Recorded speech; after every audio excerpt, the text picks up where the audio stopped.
Un gusto compartir con usted este programa. Soy José Buendía y esto es Blanco y Negro. El informe del primer aniversario del gobierno de Sheinbaum se convirtió en una demostración de fuerza propia como mensaje a las dos figuras políticas entre las que navega su mandato, López Obrador y Donald Trump.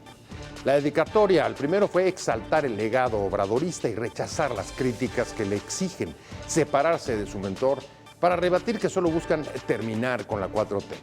La sombra de López Obrador la ha acompañado desde llegar al poder como un cuestionamiento constante de su capacidad de mando y margen de maniobra en Morena, aunque su alta popularidad refuta esa crítica.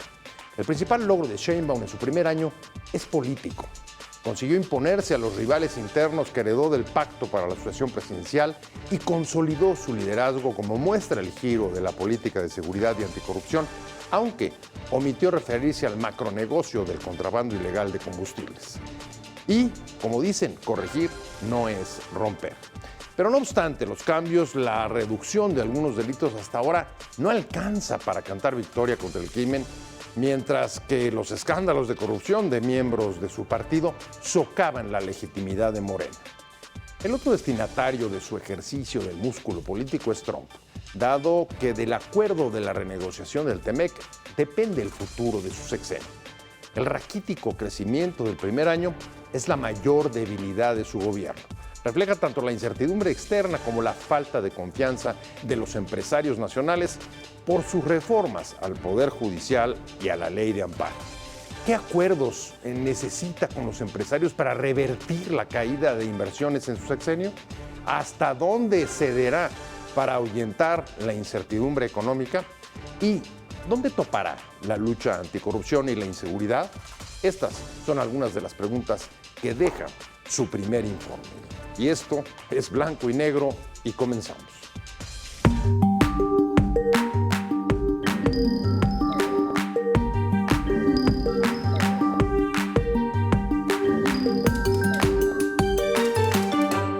Aprovecho para explicar que la reforma a la Ley de Amparo que recientemente propusimos garantiza a los ciudadanos sus derechos frente a cualquier acto de autoridad. Eso está totalmente salvaguardado. Su objetivo es hacer la impartición de justicia más rápida, más expedita, garantizar la pronta actuación frente al lavado de dinero y evitar que el amparo se vuelva resguardo de por vida de los potentados de antes que no quieren pagar sus impuestos. Arrancamos con Blanco y Negro. Muchas gracias por estar con nosotros. Y pues ahí tiene las imágenes del primer informe de gobierno de la presidenta Sheinbaum. 400,000 personas en el Zócalo.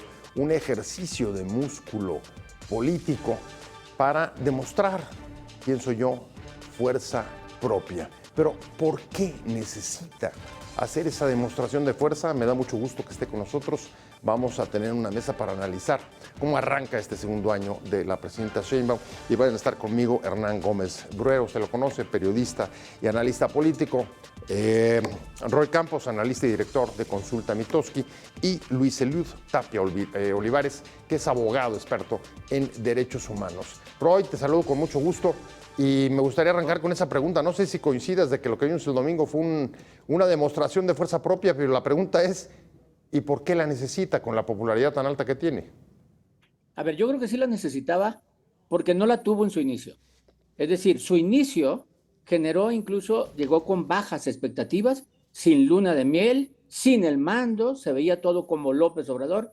En este año ya ha consolidado un estilo, ha consolidado una fuerza, ha consolidado un claudismo, y esta gira que hizo a partir del 5 de septiembre hasta el 5 de octubre por los 32 estados, 32 eventos, 32 multitudes, o sea, hizo esta gira, culminó en el Zócalo, es como el relanzamiento de su gobierno. Ahora sí, ya llegué yo, ya estoy yo, ya tengo el mando yo, ya son mis programas, mis estrategias, no como en la otra que se veía como una continuidad. De hecho, el Congreso todavía no era de ella. El Congreso, las leyes que se estaban discutiendo eran las de López Obrador. Hoy ya habló de todas las iniciativas que ella ha mandado. Entonces yo creo que su luna de miel, que normalmente inicia el primer día de gobierno, está iniciando el primer año, después del primer año. Pues llegó con la promesa o la oferta de continuidad y cambio. Nunca dijo exactamente cuánto de continuidad, ni cuánto de cambio, ni qué peso tendría cada uno de estos dos factores, Hernán, en su gobierno. Pero no sé si coincidas con Roy en que estamos viendo, déjame interpretarlo así, la inauguración ya de el gobierno bajo el mando de Sheinbaum. Pues yo la verdad lo veo desde hace tiempo. A mí me parece que ha quedado claro hace bastante ya que quien gobierna es Claudia Sheinbaum, porque creo que esta fue una teoría pues que alimentaron muchos comentócratas, esta idea de que López Obrador iba a seguir gobernando desde Palenque y ella no iba a hacer más que ejecutar sus instrucciones. A mí me parece que hace mucho que quedó claro que Claudia Sheinbaum gobierna, que es la comandanta suprema de las Fuerzas Armadas, la presidenta CONA y todas esas cosas. Pero ahora, cuando tú dices fuerza propia, pues la fuerza que tiene Claudia es la del movimiento. O sea, por algo hizo un acto como el que hizo el domingo, que no es necesariamente... ¿Por qué lo hizo así?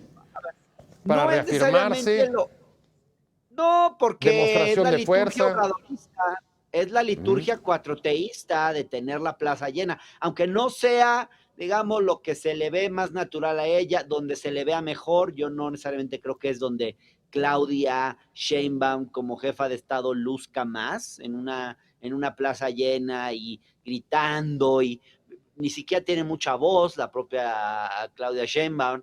Entonces, bueno, yo diría eso, o sea, esto de fuerza propia, pues, insisto, la fuerza de Claudia es la fuerza del movimiento que se puso en sus manos, pero así como que no sé si tenga tanto sentido hablar de decir el acto representó que Claudia Sheinbaum ya tiene fuerza política propia. No estoy tan seguro de eso, digamos, no es que por el acto es que podamos llegar a esa conclusión. No sé si me explico, Pepe. Sí, perfectamente. Y déjame ir con Luis.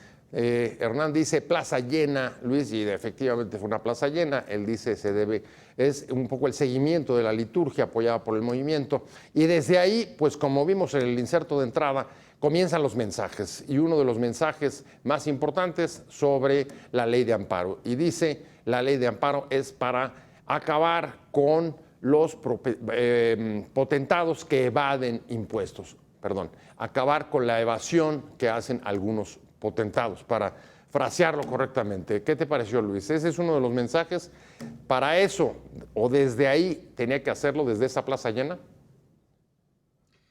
Podía ser, es el objetivo. Yo no contradigo que el gobierno tenía ese interés al impulsar esta reforma a la ley de amparo.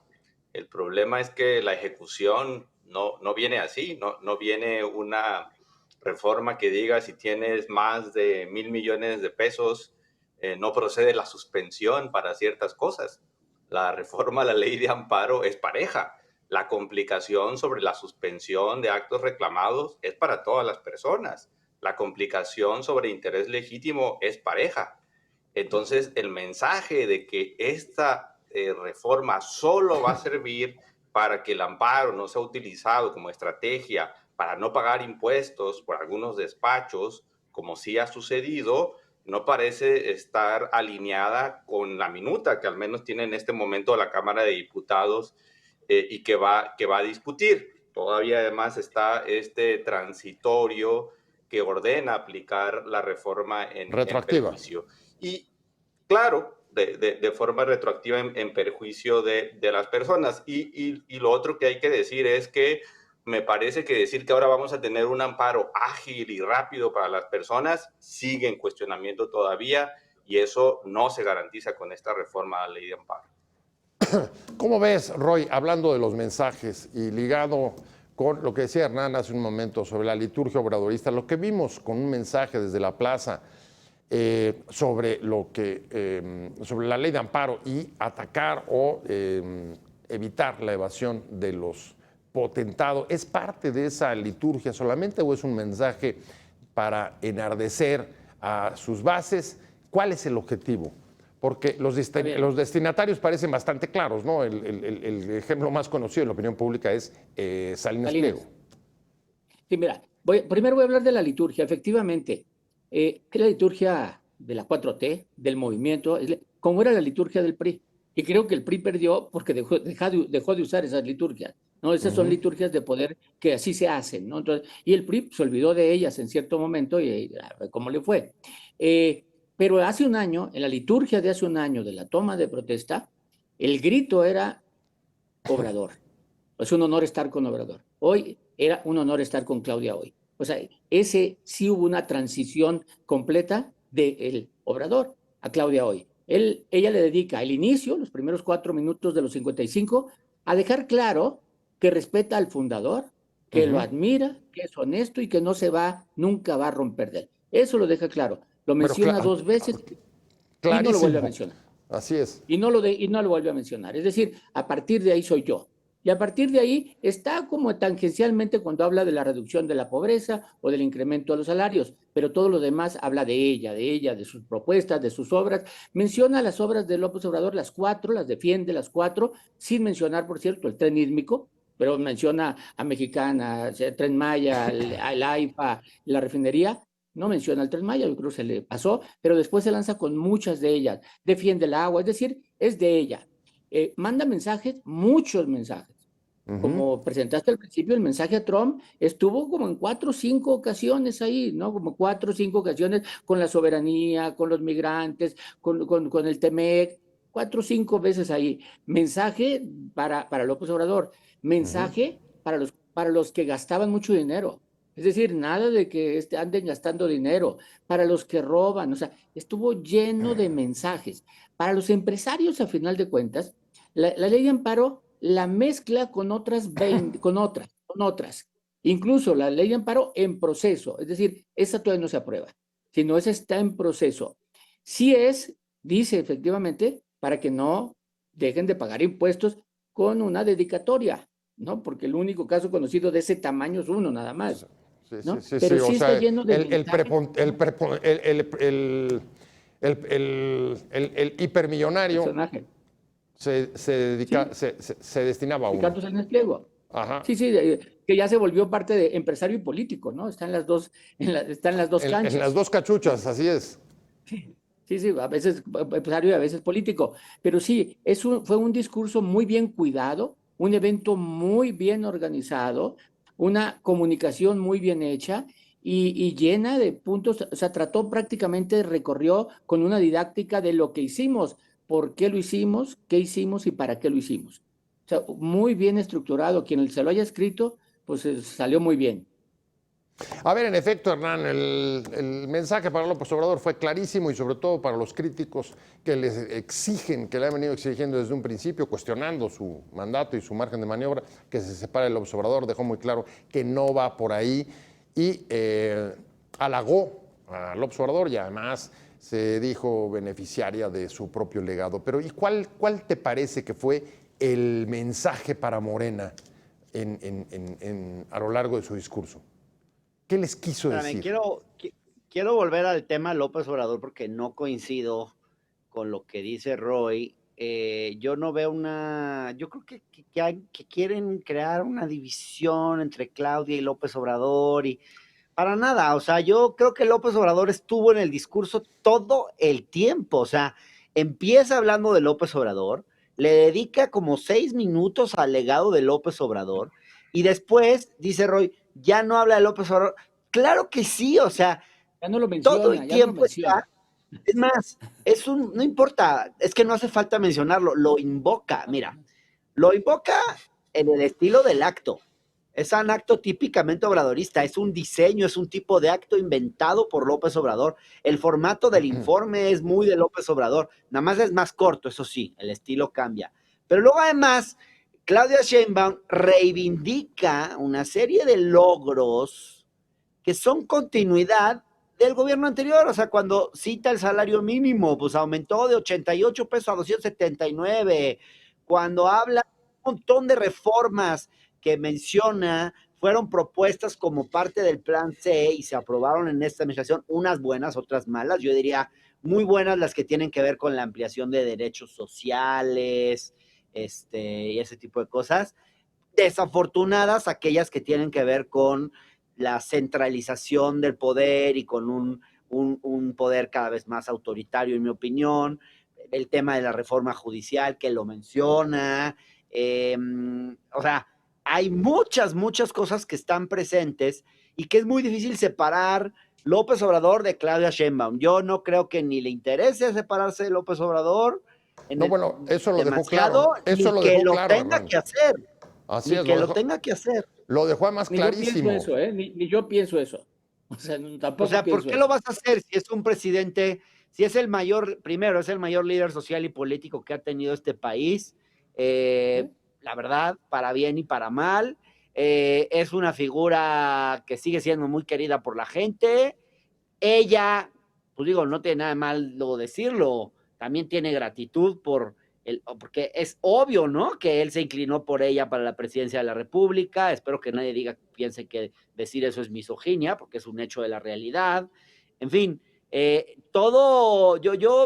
creo que lo que vamos a ver de Claudia Sheinbaum distinguiéndose de López Obrador es en las cosas en las que su administración no funcionó bien. O sea, el tema de seguridad pública sí claramente hay que diferenciarse. En el tema de salud se está intentando diferenciar. En política exterior está tratando de tener más presencia en el mundo, cosa que está muy bien, porque la ausencia de López Obrador era demasiado fuerte. Entonces, en ese sentido, pero no necesita decir que estuvo mal lo anterior, simplemente se están subsanando cosas que no están bien, y bueno, pero obviamente tampoco va a ser un punto sobre eso, ni va a echarse un discurso de por qué ahora la seguridad es diferente, de por qué ahora X o Y cosas ya no se hacen como se hacían en el periodo de López Obrador. Es un cambio que lo vamos a ver en los hechos, no en el discurso. Bueno, por lo pronto, pues sí, dentro del informe, la parte de la reforma al Poder Judicial, la elección de jueces, la ley de amparo ocuparon un lugar importante que ella no solamente defendió, sino que además le sirvió de bandera, Luis, para rendir cuentas en la plaza pública. Y fíjate, justo al día siguiente se filtra o empieza a circular que a la Cámara de Diputados ha llegado ya una iniciativa para juntar las elecciones del Poder Judicial, la de la revocación de mandato, con las elecciones intermedias del 27.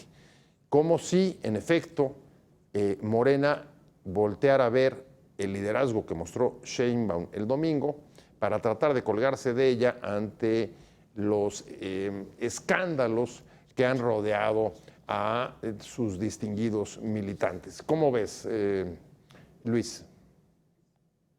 Preocupante. En realidad, si la idea va a ser juntar las elecciones intermedias con la reforma judicial, primero hay que revisar lo que está pasando. O sea, en este momento tenemos la implementación de la reforma judicial y yo al menos la dividiría en tres: Suprema Corte, resto del Poder Judicial Federal y la mitad más de la mitad, 19 estados donde se hizo la reforma judicial. Y en resumen, en el Poder Judicial Federal y en los estados es un desastre. Lo que prometieron es que iba a mejorar el Poder Judicial con esta reforma, que se iba a tener mayor transparencia, que se iba a tener jueces capacitados, y la verdad solo estamos viendo que hacen el ridículo.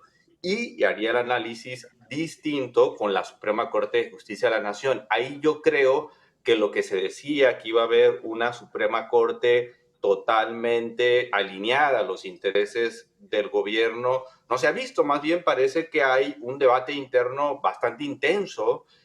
Había otra preocupación porque la agenda de casos de la Suprema Corte era de bastantes casos, más de 1,400, y parece que el nuevo presidente de la Corte empieza a dinamizar que se resuelvan casos. Entonces, bajo esa idea, si lo que quiere ahora Morena es controlar mucho más lo que va a pasar con la segunda parte de la reforma judicial, entonces le vamos a decir que tiene mucha más responsabilidad sobre los resultados de la reforma judicial, que al final la justicia sigue siendo un gran pendiente. Y además diría que solo estamos hablando en temas de justicia del Poder Judicial y no de las fiscalías. No está resuelto el problema de justicia en el país. Sigue siendo la impunidad un problema bastante grave. Las desapariciones, hay que recordar, hay más de 130,000 desapariciones en México. Y si tenemos un poder judicial que estaba fallando, pero ahora está en mayor crisis, creo que estamos más lejos de pensar en que tendremos un sistema de justicia mucho más sólido. Me voy a una pausa rapidísima y regresamos justo a seguir hablando de los mensajes con los que arranca el segundo año del gobierno de Claudia Sheinbaum. Estamos en Blanco y Negro, volvemos. Lo contrario a la honestidad es la corrupción, la cual debe verse siempre como lo que es, una traición a todos los valores. La corrupción es deslealtad, por eso no puede tener cabida en nuestras instituciones, por eso debe sancionarse con firmeza y al mismo tiempo enaltecer la honestidad como principio de vida. Ahí tiene, Roy, uno de los insertos que han dado más vuelta desde el día del informe. Evidentemente, incluso hasta por la forma del lenguaje y hablar de la deslealtad, pues uno piensa que se está dirigiendo precisamente a el caso de la Marina involucrada en los escándalos de Huachicol, pero también a los escándalos que han rodeado a Morena, que, como hemos visto en algunas mediciones, sí ha impactado en la legitimidad del partido. ¿Cómo ves tú? Sí, voy a aprovechar este inserto para ver, nomás, Hernán, no pongas palabras en mi boca. No creo que ella vaya a diferenciarse. De hecho, creo que ella, a la persona que más admira, a la que más cree, a la que más agradece y a la que le reconoce generar un movimiento del que ella es fundadora y cree en ese movimiento, pues es López Obrador, no va a romper, pero se va a diferenciar a lo largo de. Pero una cosa es que ella no rompa y otra es que el ciudadano la vea distinta hoy a como la veía hace un año. O sea, ¿por qué? Porque ha hecho cosas distintas. A las tres que tú mencionas, de seguridad, salud y relaciones exteriores, yo agregaría una, esa que acabas de mencionar, el que ha destapado corrupciones y que López Obrador no destapó corrupciones. Ella sí ha destapado corrupción sin importar de dónde vengan. Y así destapó Birmex, así destapó la barredora, o sea, ella sí destapa y amenaza con destapar más en caso de pareja. Y la otra cosa es su relación con los gobernadores de oposición. Hoy los 32 gobernadores son claudistas. O sea, eso no era López Obrador. Ella sí lo sienta adelante y la relación política con los gobernadores de oposición es, ellos son mis generales en los estados, los apoya, los visita y los defiende, como en el caso de Lemus. Es decir, esas sí hay diferencias, ¿no? Pero este caso que mencionas el mensaje va dirigido a muchos, ¿no? Aquellos, la opulencia con la que viajaron en verano un chorro de personas. O sea, esa opulencia que se veía el dinero y las casas, va dirigido a que si quién está metido con los huachicol fiscal, con Birmex, con la barredora, es decir, aquí no se va a tolerar nada. De hecho, creo de uno de los retos que ya se volvió autoimpuesto de ella es si ella realmente va a castigar corrupciones o va a crear impunidad de esas corrupciones. Ese es uno de los retos que ella tiene y puede pasar a la historia como una gran presidenta en ese sentido, además de otros, pero en ese sentido del combate a la corrupción, que puede ser, si se continúa, una erosión permanente a la marca Morena, porque la marca PRI se deterioró y ve lo que le pasó. Aquí ella tiene que cuidar la marca de la 4T. Oye, pero qué equilibrio tan difícil, ¿no, Hernán? No sé si coincidas. Sí. ¿Cómo ves eso? Digo, a ver, ella misma es la que destapó buena parte de todos los grandes escándalos, sobre todo los de Huachicol y la barredora, que por supuesto impactan en la marca Morena, como dice Roy, lo hemos estado viendo en las encuestas que se publicaron en los últimos días previos al informe de gobierno, y ella misma está poniendo, digamos, se está poniendo el reto de enfrentarlo o quedar, como dice Roy, pues como un discurso o como una tentativa.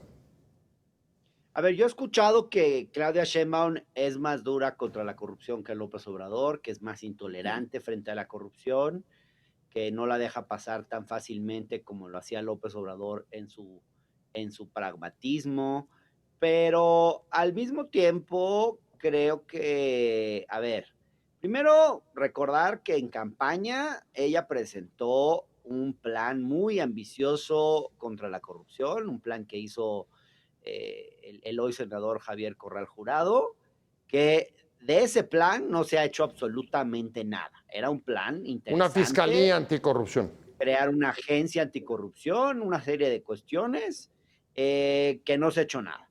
Y no creo que se vaya a hacer nada. Hay algunos actos donde se puede ver que Claudia Sheinbaum está...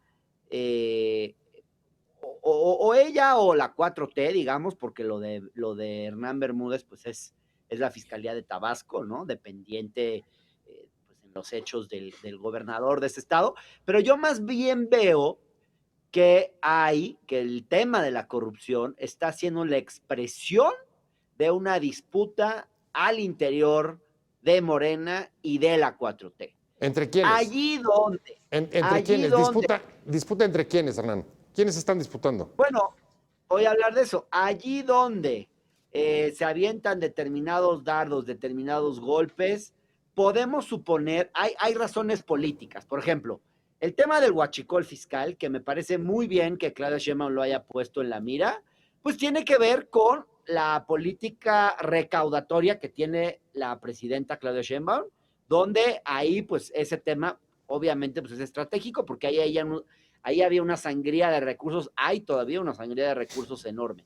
En el tema de Adán Augusto, pues no nos olvidemos que, a ver, Adán Augusto nunca ha sido de la simpatía de la presidenta, es un desafío al poder en la forma de Claudia Sheinbaum. Recordemos cómo fue la disputa de las corcholatas. Yo creo que si hay alguien que se ganó el desprecio en esa disputa interna, más que Marcelo Ebrard con todo y su discurso aquel de no los vamos a someter a esa señora, es Adán Augusto. Claudia Sheinbaum le ganó un gran desprecio al personaje. ¿Se acuerdan ustedes de aquella publicidad donde aparecía en la revista Líder, aparecía obviamente una publicidad hecha por el equipo de campaña de Adán Augusto, él de frente, con cara de hombre poderoso, ella atrás, con la mirada perdida en el infinito, el hombre adelante de la mujer, en fin, Adán Augusto yo creo que en su fuero interno sí creyó que podía ganar esa contienda. Todos sabíamos que no, pero parece que él pensaba que sí. Y ha hecho alguna, y obviamente pues ha desafiado en determinados momentos el poder de la presidenta, y yo creo que es un personaje que Claudia Sheinbaum sí necesita acotar para ella acrecentar su propio poder. Entonces, tampoco veo una política anticorrupción, así como de aquí no se tolera ningún acto de corrupción, no estoy tan seguro. Y Roy, nada más te quería recordar, tú dices que López Obrador no ventiló casos de corrupción dentro de su propio gobierno. Falso. Ventiló el tema de Segalmex, reconoció, sí, y fue un acto grande de corrupción. No, obviamente no lo reconoció en toda su dimensión. Y perdón, pero también echó a Julio Scherer Ibarra del gobierno. No nos dijo las verdaderas razones, pero bueno, lo hizo a su manera. Ni tampoco dijo que hubiera sido un asunto de corrupción, pero la corrupción, donde sí dijo muy claro desde el sexenio pasado, Luis, fue que la reforma al Poder Judicial era para combatir la corrupción y la impunidad. Sí, y ahora también, Luis, se está diciendo, retomo un poco una de las ideas que ponía Hernán sobre la mesa, que incluso la ley de amparo, pues parte de sus objetivos también tienen no solamente la pretensión, ¿no?, de mejorar la justicia, sino fines recaudatorios para poder cobrar los millones que hay en créditos fiscales incobrables. A ver, ayúdanos a desentrañar esta mezcla de razones políticas, que utilizan a las leyes o que se legisla con propósitos distintos. ¿Cómo está esto?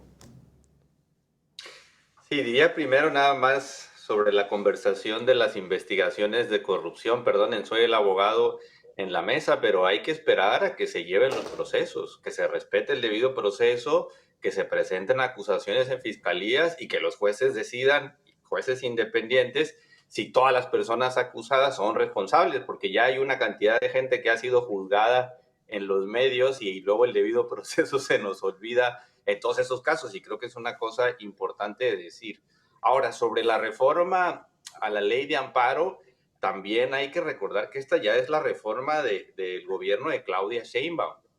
Completa, Se así dice es. que incluso era una reforma constitucional y que decidió hacer una reforma solamente legal, lo cual me parece una lectura política correcta, pero no, pero un tanto perversa, porque sabe que va a ser ahora más difícil que la Suprema Corte invalide leyes por decir que no son acordes con la Constitución. Y sí, lo otro es que se dice que ha hecho un cálculo el gobierno de Claudia Sheinbaum y que esta reforma a la ley de amparo le ayudaría a recaudar 2 billones de pesos. Este es el boquete, billones, supuestamente. ¿no? A ver, corrígeme, pero 2 billones, ¿no?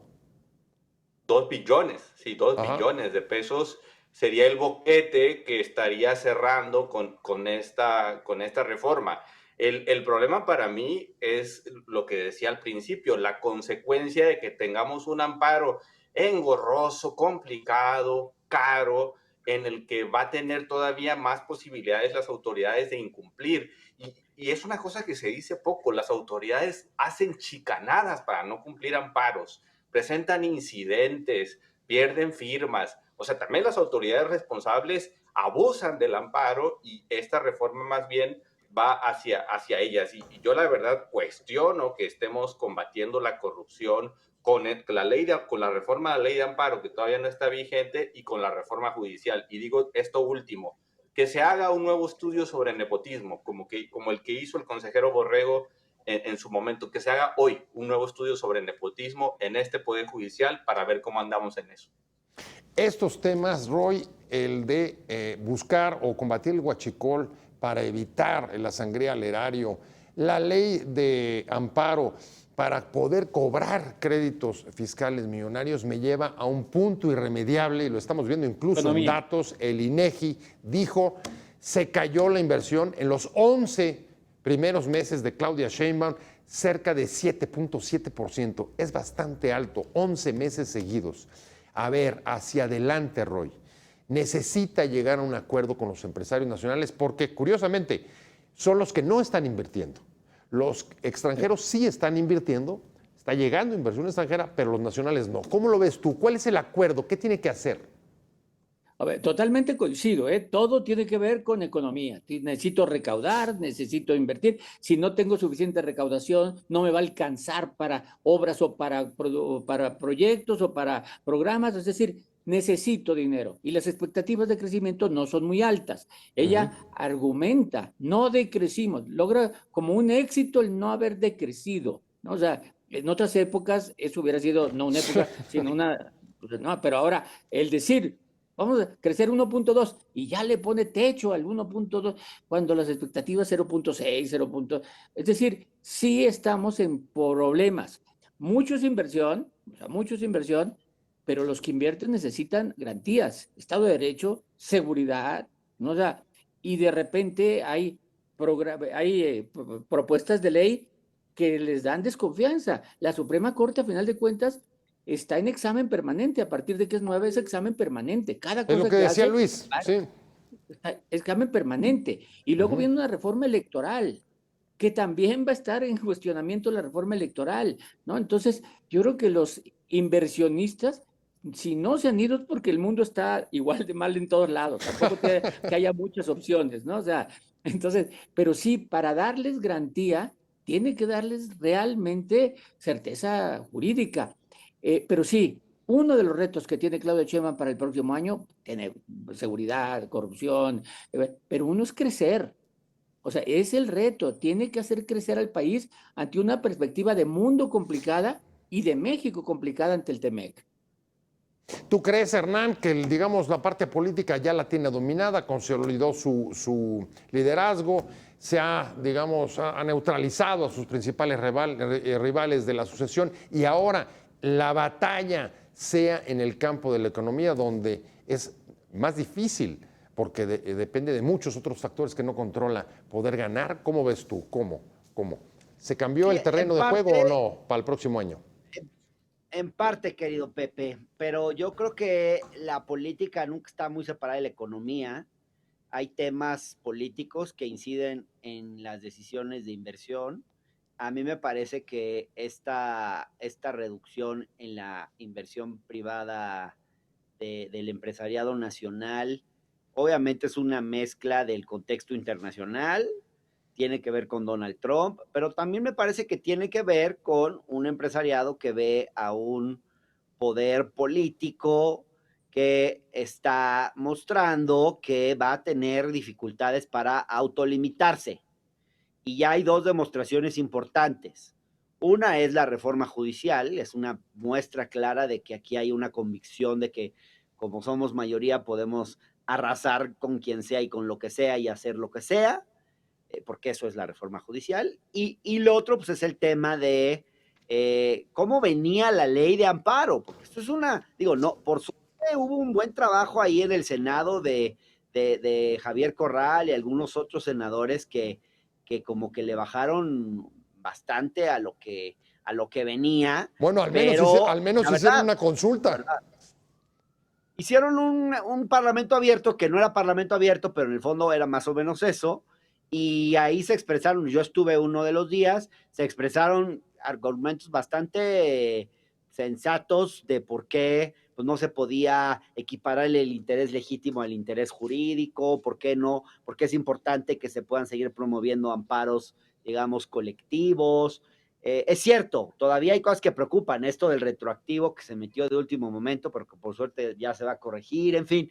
Pero lo que quiero decir es que yo creo que sí tienes razón, o sea, la parte política va bien, es claro que además quien manda es ella, y ahora pues sí falta crecer económicamente y falta que haya más inversión privada, pero creo que eso pues va a depender también de cuál sea el comportamiento político de esta coalición gobernante. Ahí hay un punto que quiero destacar, Luis, antes de que nos vayamos a corte después de tu intervención, y es lo que decía Hernán sobre la autocontención.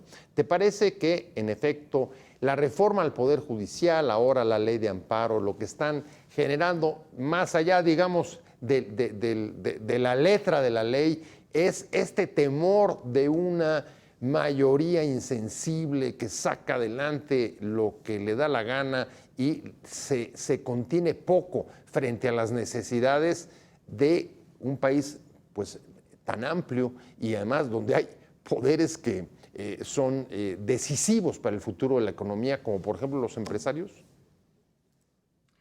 Yo creo que todavía está en examen. Vamos a revisar qué va a pasar, por ejemplo, con los arbitrajes. Si los empresarios van a decidir llevar sus disputas fuera del Poder Judicial. Ese es un examen. El otro examen que tenemos que revisar es que esta Suprema Corte, esta nueva integración, va a revisar los asuntos fiscales de Salinas Pliego.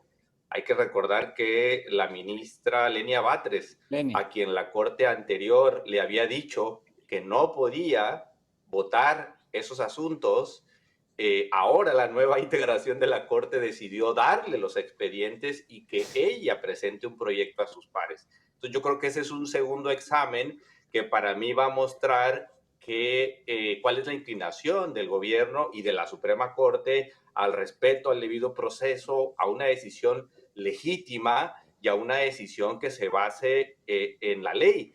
Y ahí entra este transitorio, porque para mí parte de la disputa de la aplicación retroactiva de transitorio era si la Suprema Corte, al resolver ese caso, iba a aplicar la nueva redacción de la ley de amparo o la anterior. Entonces yo creo que era parte de la disputa que se tenía y al final dijeron, probablemente no necesitamos el transitorio para buscar una interpretación creativa, porque al final el derecho también es política y eso vamos a ver cómo se decide en estos meses, no sé cuándo sea, pero será muy importante para saber cuál va a ser el mensaje de certeza que enviará el Poder Judicial desde su máximo órgano a quienes hacen inversiones en México.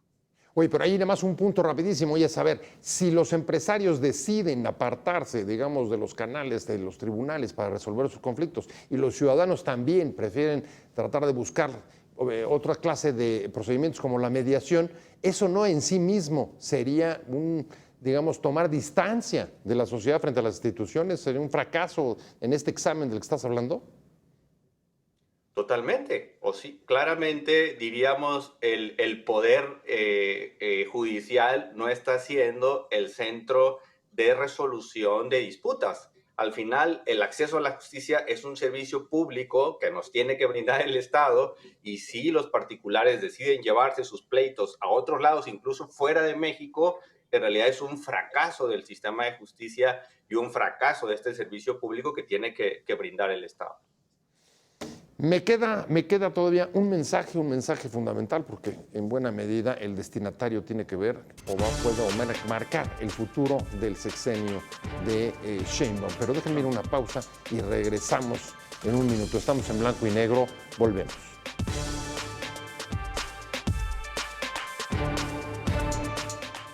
Evidentemente, otro de los principales destinatarios del mensaje de su primer informe de gobierno fue Estados Unidos, y en particular el presidente Trump.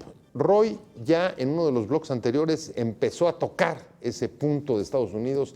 La presidenta, como ha hecho otras veces, trató de ser optimista, de ser positiva y confiar en que pueda llegar a un buen acuerdo con Estados Unidos. Después de aquel día, de aquel informe, hemos podido escuchar cómo, de palabras del propio Trump, no solamente ya puso fecha para nuevos aranceles, por ejemplo, la importación de camiones, sino también, después de reunirse con el primer ministro canadiense, dijo, pues vamos a ver si es a través de la renovación de un tratado trilateral o si nos vamos en tratados bilaterales con México y Canadá. ¿Qué te parece, Roy? El mensaje para Trump. A ver, no es nuevo que a Trump no le guste el tratado trilateral. No es nuevo. O sea, siempre dijo que le gustaban mejor los bilaterales. Cuando son bilaterales puede meter su fuerza contra otro país. Cuando son multilaterales se le juntan contra él. Entonces no le gustan los multilaterales. Entonces es muy probable que termine este tratado trilateral y terminemos con un tratado con Estados Unidos y otro tratado con Canadá. Una vez dicho esto, a ver, Claudia Sheinbaum ha tratado muy bien, o sea, lo ha hecho muy bien, y creo que la admiración que siente Trump por ella es legítima. Bien, y lo ha hecho muy bien, ¿no? Cuando nos comparamos con cómo les fue a otros países, pues nos va bien. Sí, eso no quiere decir que nos vaya bien, nos va mejor que otros países, pero no significa que nos esté yendo bien con él. Y electoralmente, el próximo año, el año de la firma, Trump le va a decir a sus votantes, gané. No hay forma de sacar un tratado en donde Trump diga, me dejé ganar, o les diga, no. Trump va a decir, gané, y si le gané al enemigo para muchos de mis votantes, que es México. Entonces, va a estar muy difícil porque va a presionar a proteger a sus votantes y generar un discurso de campaña de gané. O sea, ¿no? Entonces, nosotros, por otra parte, lo que firmemos, vamos a decir que salió bien. O sea, es política también. O sea, no vamos a decir, perdimos, y no. Lo que firmemos va a decir, defendimos la soberanía. O sea, podemos... todos ganamos, Roy, aunque sean tratados bilaterales y deje de existir esta, digamos, unión trilateral. Sí, pero va a ser, en lo que vamos a firmar, va a ser peor que lo que teníamos, yo creo. Va a haber cosas nuevas, porque la tecnología ha cambiado, pero vamos a tener menos ventajas que lo que teníamos, pero va a estar bien, pues va a haber un tratado con Estados Unidos, que es el principal consumidor del mundo, o sea, vamos a poder sacar cosas, pero no va a ser el mismo tratado que hoy tenemos, y la prueba son estos aranceles que está pone para decirle a sus votantes lo que está haciendo, porque en la práctica puede no estar ganando nada, pero sí está en discurso. Y otro, tiene que ver con la anterior de los empresarios. A ver, yo empresario, me tienen que dar seguridad jurídica, sí, pero ¿cómo invierto si no sé si voy a poder vender mis productos en Estados Unidos? O sea, sin todavía saber dónde lo voy a vender, es difícil invertir. La incertidumbre externa. Hernán, vamos corriendo porque se nos está yendo el tiempo y te diría, en efecto, Trump va a decir que ganó, que ganó con la renegociación. Depende de eso en buena medida el sexenio de Sheinbaum. ¿Cómo ves? Yo veo que Claudia Sheinbaum lo ha hecho extraordinariamente bien con Donald Trump, ha conducido la relación con mucha seriedad, con mucha altura, creo que ha sorprendido a varios. Yo no creo que, a diferencia de Roy, que Donald Trump admire a Claudia Sheinbaum, pero sí creo que la respeta. Y yo con eso tengo suficiente. Me parece que eso ha servido. Tenemos del otro lado la historia de en nuestra propia región, el caso de Petro como un pésimo ejemplo de cómo encauzar la relación con Donald Trump, que es como actuando como con posturas ideológicas de colegio secundario, y creo que Claudia Sheinbaum lo ha hecho justo todo lo contrario, con mucha madurez. Pues, oye. Y bueno, dime, Pepe. No, déjame ir con Luis, que estoy cerrando, porque ligado a lo que acabas de decir, Luis, pues sea como sea, el Poder Judicial va a estar a cuentas y las reformas que ha habido en la renegociación. Así es, y solo hay que recordar que hay elecciones intermedias en Estados Unidos el año que viene, entonces también eso será interesante de analizar en el futuro. Y esperemos a ver qué pasa con la ley de amparo, está en la Cámara de Diputados, a ver si hay nuevo diálogo, y ahí estaremos pendientes de la redacción final de la ley de amparo y de las consecuencias de su aplicación. Luis Tapia, especialista en derechos humanos, abogado, muchas gracias. Gracias, Luis, como siempre, por haber estado acá. Hernán, te mando un abrazo, muchas gracias por haber estado con nosotros, un placer como siempre. Y el placer por supuesto, mío, Pepe. Saludos, por supuesto, qué gusto ver como siempre a Roy Campos. Nos seguimos viendo. Roy, te agradezco mucho que participes con nosotros. Que tengan una buena tarde los tres. Nos vemos. Y sobre todo usted que nos ha visto hoy. Gracias por estar con nosotros. Nos vemos como todos los martes y jueves 10:30 de la noche. Y mientras tanto, tenga una buena semana. Páselo bien. Adiós.